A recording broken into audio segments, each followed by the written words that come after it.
faded black trim can make even the cleanest car look old.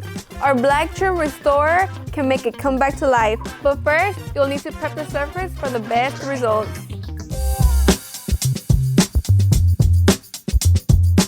Before applying, tape off the surrounding paint with masking tape.